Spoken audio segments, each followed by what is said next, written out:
bantahan-bantahan kami selama ini tadi ternyata didukung oleh keterangan dua ahli tadi, ya, bersesuaian dengan keterangan dua ahli, sehingga kami berharap bahwa nantinya Ibu Supriyani bisa dituntut bebas. Sidang lanjutan kasus guru honorer Supriyani digelar di Pengadilan Negeri Andolo, Konawe Selatan, Sulawesi Selatan. Sidang beragendakan pemeriksaan saksi dan ahli. Tim kuasa hukum Supriyani menghadirkan mantan Kabareskrim Polri, Komjen Purnawirawan Susno Duaji, sebagai ahli penyidikan. Hadir secara daring, Susno Duaji mengungkap keterangan saksi anak tidak bisa dijadikan alat bukti karena tidak dilakukan di bawah sumpah. Keterangan anak itu bukan keterangan saksi. Keterangan anak itu manakala persesuaian itu anak itu kan tidak disumpah, bisa sebagai tambahan, tapi itu bukanlah alat bukti. Keterangan anak itu bukan alat bukti. Karena apa? Anak tidak sah, tidak bisa dijadikan saksi yang disumpah. Saksi harus disumpah, gitu ya. Baca aja di KUHP itu ada. Selain itu, kuasa hukum Supriyani juga menghadirkan pakar psikologi forensik Reza Indragiri yang memberikan keterangan terkait psikologi anak serta merekonstruksi peristiwa penganiayaan yang dituduhkan kepada Supriyani. Pas untuk ditelisik terkait dengan kualitas keterangan saksi yang masih berusaha dengan membandingkannya dengan situasi empiris di tempat atau di lokasi di mana diduga telah terjadi peristiwa pidana. Secara ringkas, itulah 3 subbahasan yang menurut saya relevan majelis untuk dikupas untuk ditelisik terkait dengan kualitas keterangan saksi yang masih berusaha. Kehadiran kedua ahli ini dilakukan secara virtual dan berlangsung selama kurang lebih 3 jam. Sebelumnya, Supriyani, guru honorer, dituduh menganiaya siswa sekolah dasar yang merupakan anak polisi di Polsek Baito. Namun sederet kejanggalan terjadi dalam proses hukum Supriyani, termasuk dugaan pemerasan. Sarman, Kompas TV, Konawe Selatan, Sulawesi Tenggara.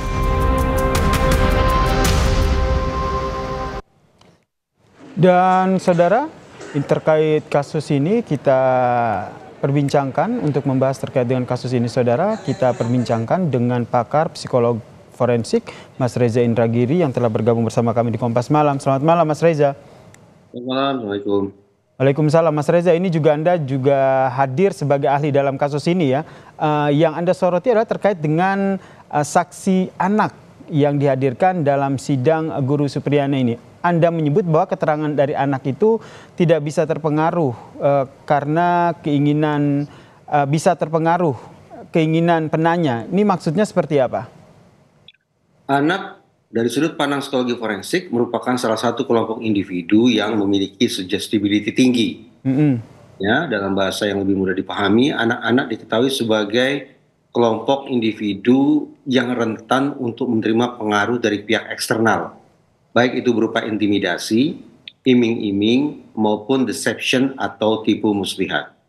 Nah, memahami adanya kerentanan psikologis sedemikian rupa yang ada pada anak-anak, dalam konteks ini saksi yang masih berusia kanak-kanak, maka memang patut diberikan kehati-hatian ekstra, agar kemudian bisa sesungguhnya dipastikan apakah anak tengah memberikan keterangan yang sebenarnya atau keterangan yang katakanlah rekayasa.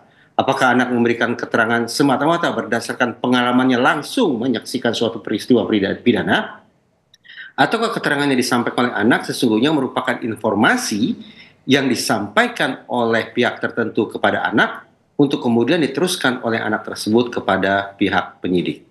Oke, jadi dalam kasus ini Anda melihatnya apakah keterangan saksi yang digali, keterangan anak ini apakah nanti perlu dikesampingkan atau seperti apa? Saya meninjaunya dari 3 tingkatan pembahasan tadi sebetulnya. Pertama dimulai dari pembahasan secara umum sebagaimana yang saya utarakan barusan. Berlanjut ke tingkat berikutnya itu terkait dengan keterangan saksi anak-anak sebagaimana yang tercantum di dalam BAP. Sangat mengejutkan bagi saya bahwa ketika penasihat hukum memperlihatkan 2 halaman BAP dari 2 saksi anak-anak yang berbeda, ternyata isinya adalah 100% sama. Ini yang menjadi pertanyaan bagi saya sekali lagi.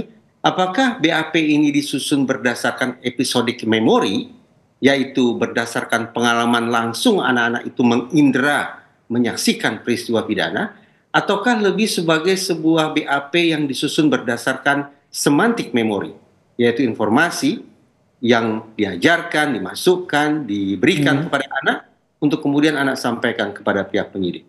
Oke, jadi berangkat dari kejanggalan BAP yang 100% sama antar dua saksi anak-anak yang berbeda.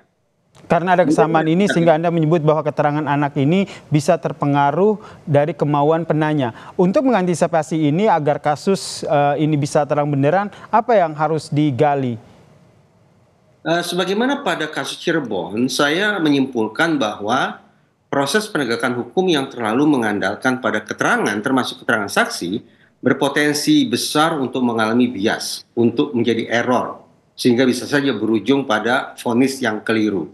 Atas dasar itu, saya memberikan pandangan bahwa ketimbang menghabiskan waktu dan stamina untuk menguber keterangan, baik itu dari tersangka, dari korban, atau juga dari saksi, maka akan lebih baik seandainya pembuktian lebih mengandalkan pada pendekatan saintifik, termasuk hasil pemeriksaan dokter. Pendekatan saintifik ini seperti apa? Bagaimana? Pendekatan saintifik ini seperti apa, Mas Reza? Tadi saya katakan misalnya dari disiplin kedokteran forensik bisa dilibatkan untuk memberikan penilaian tentang kondisi luka fisik pada tubuh si anak. Itu sebetulnya. Kemudian yang terkait dengan sejumlah saksi yang diperiksa, ini juga ada sekitar 6 polisi yang diperiksa, kemudian ada juga kepala desa yang diperiksa terkait dengan dugaan untuk mengklarifikasi dugaan permintaan uang sebesar 50 juta oleh penyidik. Keterkaitannya akan seperti apa untuk membuat kasus ini terang benderang?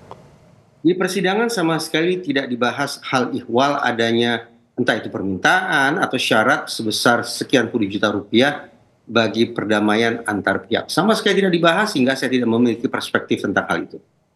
Oke, terkait dengan kasus Supriyani, sang guru ini, kalau kita lihat ini sang kuasa hukumnya juga yakin bahwa semua bukti di persidangan ini membuktikan bahwa Supriyani tidak bersalah. Kalau dari hemat Anda sebagai seorang psikolog forensik, ini nanti keputusannya ataupun putusan dari majelis hakim akan seperti apa? Hal yang sama diajukan tadi pertanyaan oleh penasihat hukum dengan sedikit kalimat berbeda, yaitu jadi menurut ahli, berarti menurut saya, apakah sesungguhnya terjadi atau tidak terjadi peristiwa pidana sebagaimana yang didakwakan terhadap terdakwa? Saya katakan, saya tidak tahu. Hitung-hitungan di atas kertas kemungkinannya adalah 50-50, kemungkinan terjadi atau kemungkinan tidak terjadi. Apakah akan divonis bersalah ataukah vonis tidak bersalah? Kemungkinannya sama, yaitu 50-50. Namun tadi saya katakan bahwa saya izinkan sekali lagi untuk mengkhawatirkan atau merisaukan proses penegakan hukum yang terlalu mengandalkan pada keterangan. Terlebih ketika saksi yang memberikan keterangan tersebut masih berusia anak-anak. Yang sekali lagi saya anggap berdasarkan penelitian merupakan salah satu kelompok individu yang rentan untuk menerima sugesti dari pihak lain. Menurut Anda majelis hakim mempertimbangkannya akan seperti apa dengan saksi anak ini? Memang saya merasa, ini tafsiran saya ya, kecenderungan pertanyaan-pertanyaan dari majelis hakim tampaknya berangkat dari asumsi bahwa sudah terjadi peristiwa pidana itu. Sehingga majelis hakim berusaha berulang kali mempertajam keterangan yang saya sampaikan, berusaha untuk mengkritisi keterangan yang saya sampaikan, namun saya bersikukuh pada posisi yang sejak awal saya sampaikan bahwa keterangan yang diberikan oleh saksi yang berusia kanak-kanak sesungguhnya rentan untuk mengalami error. Itu juga yang saya sampaikan ketika diminta untuk katakanlah melakukan penilaian secara empiris berdasarkan denah kelas yang tadi diperlihatkan oleh penasihat hukum. Ketika saya menyaksikan denah kelas tersebut dan diberikan gambaran tentang posisi korban, posisi saksi, dan juga posisi terdakwa, saya sekali lagi semakin kuat mengatakan saya menganggap bahwa keterangan saksi tidak bisa diandalkan untuk membantu proses hukum ini mengungkap fakta yang sesungguhnya. Baik, kita nantikan ya seperti apa kelanjutan dari sidang terkait dengan kasus Guru Supriyani ini, Saudara. Terima kasih Mas Reza, pakar psikolog forensik telah berbagi perspektifnya di Kompas Malam. Salam sehat Mas Reza.